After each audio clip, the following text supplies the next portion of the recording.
Bismillahirrahmanirrahim. Rabbi shrah li sadri wa yassir li amri wahlul 'uqdatam min lisani yafqahu qawli. Izin berkalian para bapak ibu-ibu sekalian.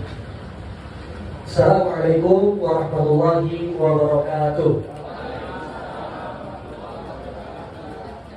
Alhamdulillahilladzi al-mubdi'il mu'id alladzi khalaqa minal ma'i bashara faja'alahu nasaban wa ahla syar'a ahkamuhu wifqa masalihil ibad wa awjaba silatal arham wa a'zama fi dzalika ajra faman ahabba min ahabbil a'mal ba'da tauhidillahi wa birril walidain silatul arham.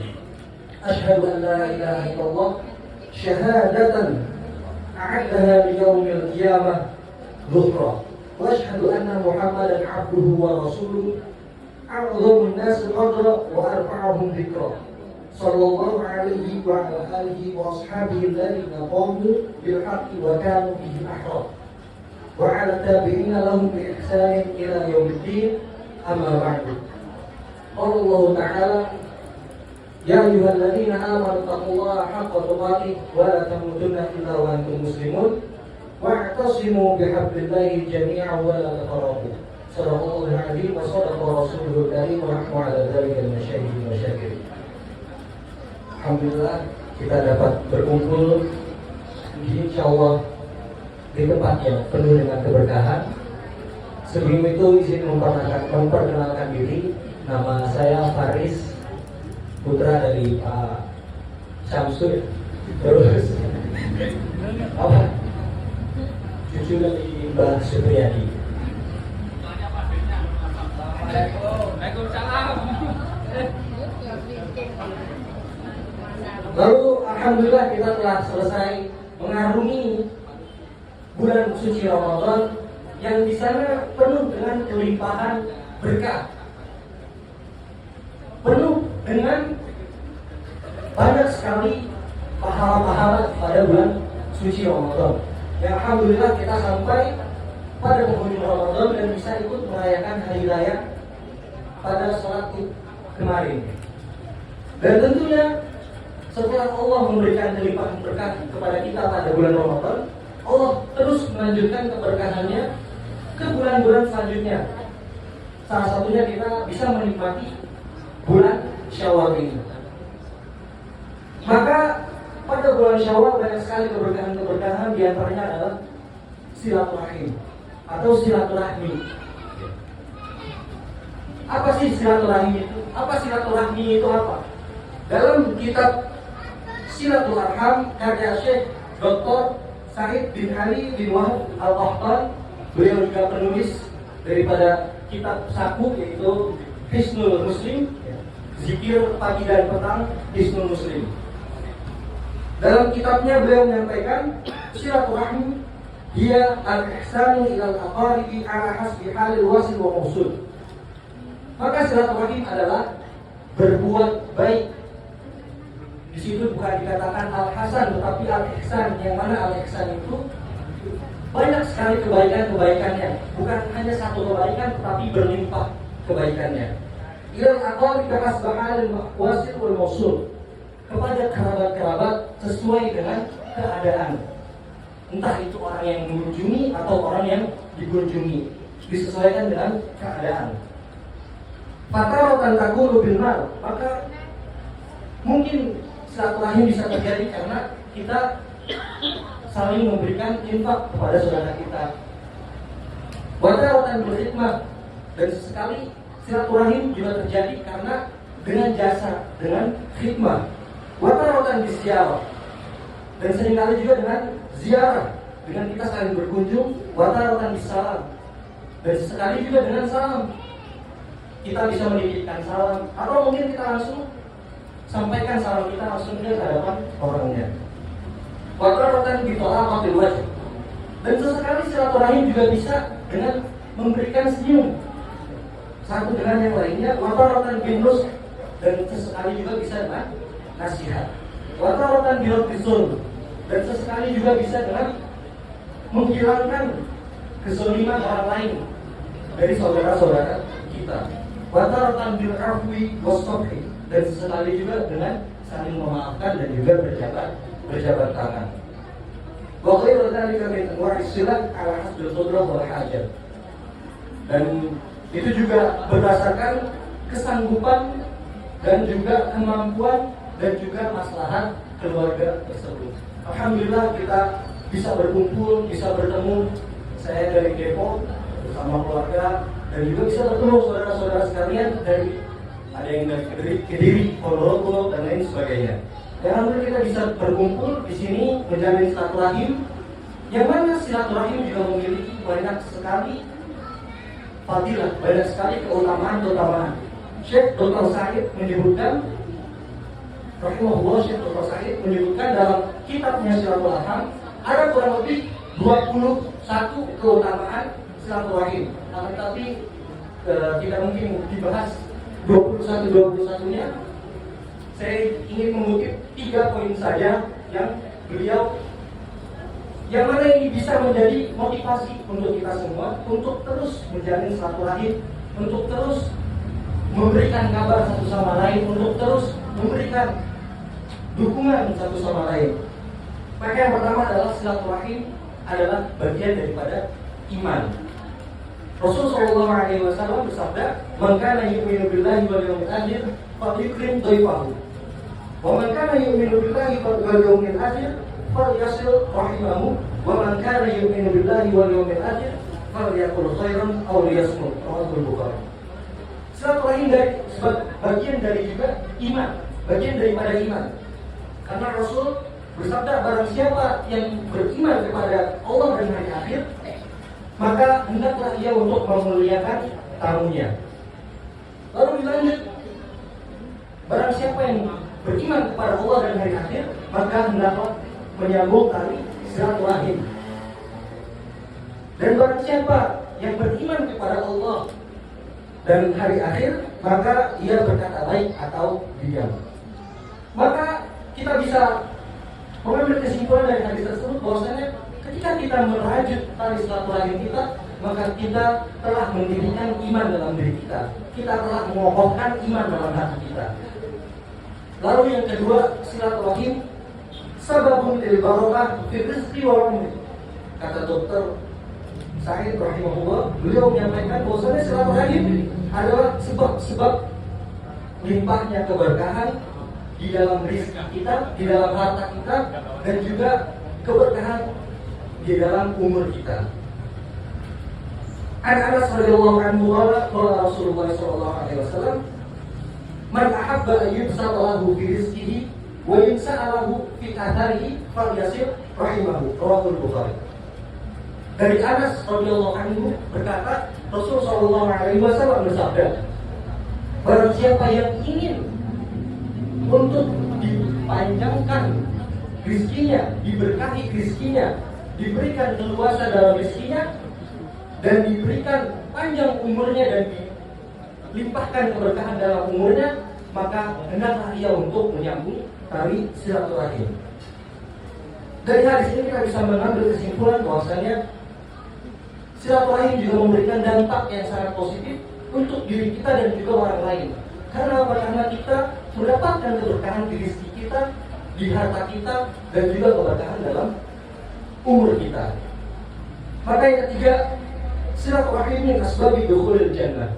Silaturahim sebab-sebab masuknya kita ke dalam jannah, ke dalam surga Allah Subhanahu wa taala.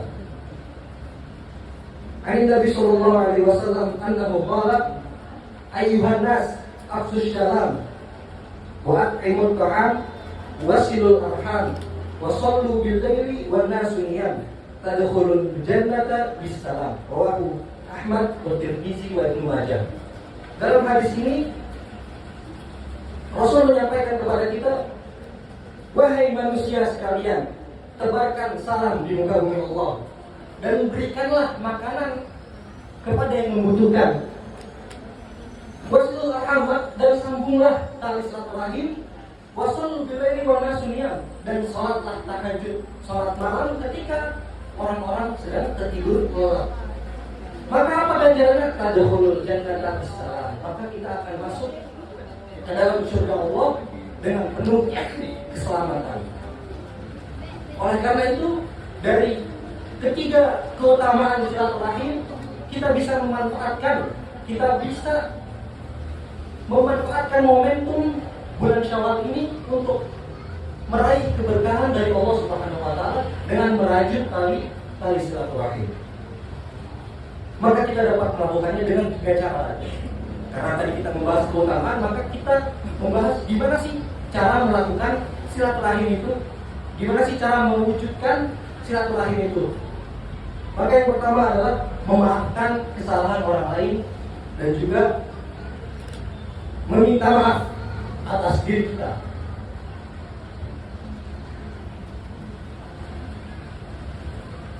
Dalam surat An-Nur Allah menyampaikan,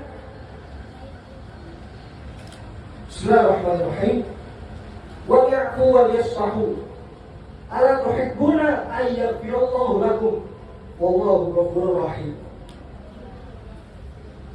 Dalam ayat ini Allah menyampaikan kepada kita, hendaklah kita untuk saling memaafkan dan juga berlapang dada.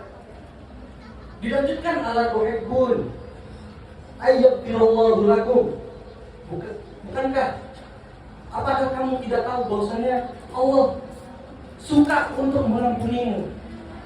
Maka di sini Allah menyampaikan kepada kita sebuah tawaran menarik, yaitu sebuah ampunan. Karena apa? Karena kita melakukan silaturahim, karena kita saling memaafkan, karena kita saling berlapang dada. Lalu yang kedua, mengunjungi kerabat yang jauh serta mempererat hubungan dengan mereka. Dan jangan sampai hubungan silaturahim ini kita putus. Jangan sampai hubungan silaturahim ini kita hentikan. Karena apa? Karena Allah Subhanahu wa taala berfirman dalam surat Muhammad ayat 22 dan 23, "Fahal 'asaitum in tawallaytum an tufsidu fil ardi wa tuqatti'u arhamakum. Ulaika alladziina la'anahumullah fa asammahum wa a'ma absarahum." Yang artinya, apakah kiranya jika kamu berkuasa, kamu akan membuat kerusakan di muka bumi dan memutuskan hubungan kekeluargaan? Mereka itulah orang-orang yang dilaknat oleh Allah Subhanahu wa taala dan ditulikan telinganya dan dibutakan penglihatan mereka. Maka jangan sampai kita menjadi orang-orang yang memutus silaturahim. Jangan sampai kita berhenti melaksanakan silaturahim. Jangan sampai kita tidak saling mengenal satu sama lain dalam ajang silaturahim ini.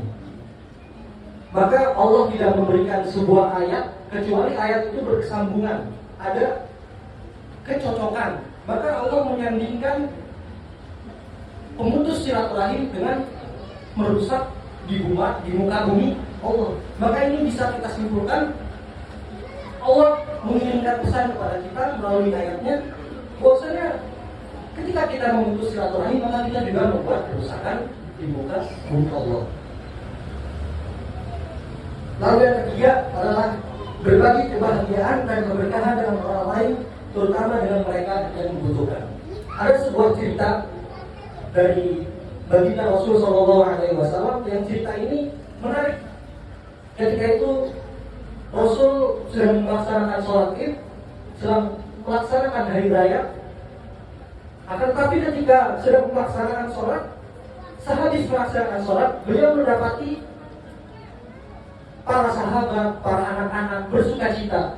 Akan tetapi ada satu anak yang malah menangis, bersedih. Maka Rasul mendatanginya dan bertanya, "Kenapa kamu menangis?" Dan anak tersebut tidak mengetahui bahwasanya yang bertanya adalah Rasulullah SAW. Maka anak itu menjawab, "Saya sedih karena ayah saya meninggal pada perang Uhud."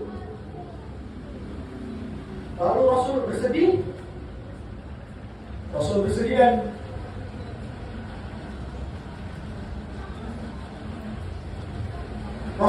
dan Rasul menyampaikan, tidak ada air mata pada hari raya.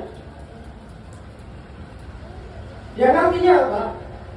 Tidak ada air mata bagi kesengsaraan, Tidak ada air mata bagi penderitaan, akan tetapi air mata kebahagiaan. Air mata penuh sukacita, bukan air mata penderitaan. Yang mana Rasul mendapati ada anak kecil yang tidak bisa merayakan Lebaran dengan ayahnya karena ayahnya meninggal pada perang Uhud. Dan akhirnya Rasul mengangkat anak tersebut menjadi anak beliau. Yang ini merupakan nikmat untuk beliau, untuk anak-anak yatim yang mana mereka mendapatkan kenikmatan diangkat menjadi anaknya Nabi Shallallahu Alaihi Wasallam. Dan ketika Rasul wafat, anak itu diangkat menjadi anak oleh Abu Bakar As-Siddiq dan terus menerus. Yang ini menjadikan sebuah kisah bahwasanya jangan sampai ada lagi air mata penderitaan di antara umat muslim atau mungkin di saudara-saudara kita, atau mungkin di keluarga kita ada air mata tentang penderitaan, maka kita bantu, kita tolong. Ada air mata kesedihan, kita bantu, kita tolong, supaya air mata tersebut menjadi air mata kebahagiaan. Maka kita melihat saudara-saudara kita di Palestina sana yang berjuang untuk mempertahankan tempat mereka. Mengapa kita harus mencintai Palestina? Karena kita tahu sejarahnya. Ada Isra Mi'raj di sana, ada Masjidil Aqsa di sana. Maka kita terus mendoakan saudara-saudara kita di Palestina sana. Kemarin selama Ramadan, alhamdulillah saya dapat kesempatan untuk menemani Syekh dari Palestina untuk safari Ramadan. Alhamdulillah bertugas di Madura, di masjid-masjid kita mengadakan safari Ramadan. Dan saya menyampaikan bagaimana kita bisa menolong saudara-saudara kita di Palestina sana, akan tetapi kita berada jauh di sini. Maka yang pertama adalah kita ikut merasakan apa yang mereka rasakan. Ketika kita ikut mereka merasakan apa yang mereka rasakan, maka kita akan bergerak.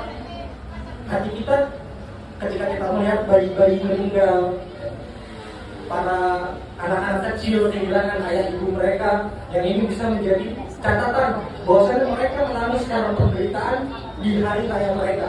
Sedangkan Rasul bersabda tidak ada air mata pada hari raya. Yang mana air mata yang dimaksud adalah air mata penderitaan. Dari kisah yang tadi disampaikan, kita melihat saudara kita di Palestina sana mengalami kesengsaraan. Maka gerakan hati kita untuk mendoakan mereka, lalu menyisihkan sebagian harta kita untuk bisa memberikan makan kepada rakyat Palestina.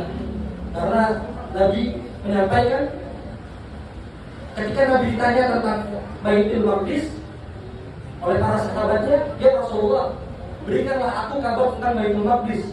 Maka Rasulullah SAW bersabda, berangkatlah ke sana dan laksanakan sholat di sana, sebagaimana engkau melaksanakan sholat di Masjidil Haram dan juga Masjid Nabawi. Maka sahabat bertanya, bagaimana cara kita sholat di sana? Tetapi Masjidil Aqsa ketika itu dalam kekuasaan Bizantium, dalam kekuasaan Romawi. Maka Rasulullah SAW bersabda, kirimkanlah minyak-minyak untuk menyalakan lampu-lampu di Masjid Al-Aqsa. Yang ini bisa kita artikan untuk kita membantu mereka dari Indonesia, kita membantu mereka dari tanah kita, tanah Indonesia. Mari kita sama-sama memaafkan diri kita pribadi dan juga memaafkan sesama, dan juga memberikan kelapangan dada untuk saudara-saudara kita, untuk kerabat-kerabat kita. Dan mari kita juga mendoakan guru-guru kita, mendoakan orang tua kita yang telah mendahului kita, mendoakan mereka untuk dilimpahkan rahmat Allah, maghfirah Allah dalam kuburnya, dalam jannahnya, dan dimasukkan ke dalam jannah Firdausil A'la. Ala hadhihi niyyah wa ala kulli niyyatin shalihah. Al-Fatihah ila ruh. Al-Fatihah ila arwah. Ala hadhihi niyyah wa ala kulli niyyatin shalihah. Al-Fatihah.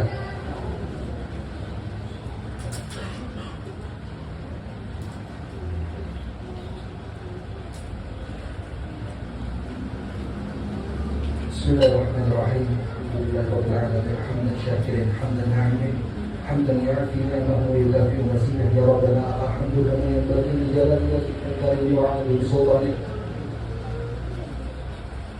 ربنا اغفر لنا ذنوبنا ولوالدينا وارحمهم كما ربيانا صغارا. اللهم اغفر للمسلمين والمسلمات والمؤمنين والمؤمنات الأحياء منهم والأموات إنك أنت سميع قريب مجيب الدعوات يا قاضي الحاجات. اللهم لا تدع لنا في هذه الساعات المباركة في هذا الجمع المبارك لا تدع لنا ذنبا إلا غفرته ولا عيبا إلا سترته ولا دينا إلا قضيته ولا هما إلا فرجته ولا مقصدا إلا بلغته ولا طالبا إلا نجحته ولا مريضا إلا شفيته ولا ميتا إلا رحمته وغفرته ولا حاجة من حوائج الدنيا والآخرة إلا يسرتها وأنت على قضائها يا أرحم الراحمين. اللهم إنا نسألك حبك وحب من يحبك وحب عمل يقربنا إلى حبك. اللهم نور قلوبنا بنور هدايتك كما نورت الأرض بنور شمسك أبدا. اللهم احفظ أهلنا هذا اللهم احفظ أهلنا هذا اللهم احفظ أهلنا هذا كما حفظت رسولك الأمين وكتابك المبين. اللهم احفظ لنا كما حفظت كتابك المبين ورسولك الأمين. اللهم أعز الإسلام والمسلمين وأذل الشرك والمشركين ودمر أعداءك أعداء الدين. اللهم انصر إخواننا المستضعفين في فلسطين. اللهم انصر إخواننا المجاهدين في فلسطين. اللهم انصرهم نصرا عزيزا. اللهم عافي جرحاهم. اللهم عافي جرحاهم. اللهم عافي جرحاهم. اللهم أكرم جواعهم. اللهم أكرم جواعهم. اللهم أكرم جواعهم. اللهم اشف مرضاهم. اللهم اشف مرضاهم وارحم شهداءهم. اللهم دمر اليهود تدميرا. اللهم دمرهم تدميرا. اللهم أنزل عليهم زلزالا شديدا. اللهم أنزل عليهم زلزالا شديدا. اللهم إنك تعلم أن هذه القلوب قد اجتمعت على محبتك واتفقت على طاعتك وتعاهدت على دعوتك وتوحدت على نصرة شريعتك. فبارك اللهم رابطتها وأبي ملكها واحكي سبلها واملأها بنورك الذي لا يخفو واشرح صدورها ببيت الإيمان وجميل التوكل عليك وأحيها بمعرفتك وأمتها على شهادة سبيلك إنك نعم المولى ونعم النصير. ربنا لا تزغ قلوبنا بعد إذ هديتنا وهب لنا من لدنك رحمة إنك أنت الوهاب. ربنا هب لنا من أزواجنا وذريتنا قرة أعين واجعلنا للمتقين إماما. ربنا لا تذرنا فردا وأنت خير الوارثين. ربنا لا تذرنا فردا وأنت خير الوارثين. ربنا لا تذرنا فردا وأنت خير الوارثين. ربنا آتنا في الدنيا حسنة وفي الآخرة حسنة وقنا عذاب النار.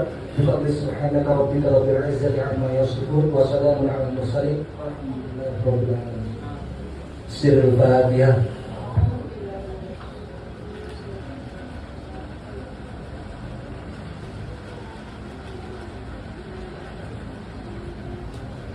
Terima kasih atas perhatian dan juga perhatiannya. Terima kasih atas perhatiannya. Kurang lebihnya mohon maaf. Billahi taufiq wal hidayah. Waridho wa inayah wa afu minkum. Assalamualaikum warahmatullahi wabarakatuh.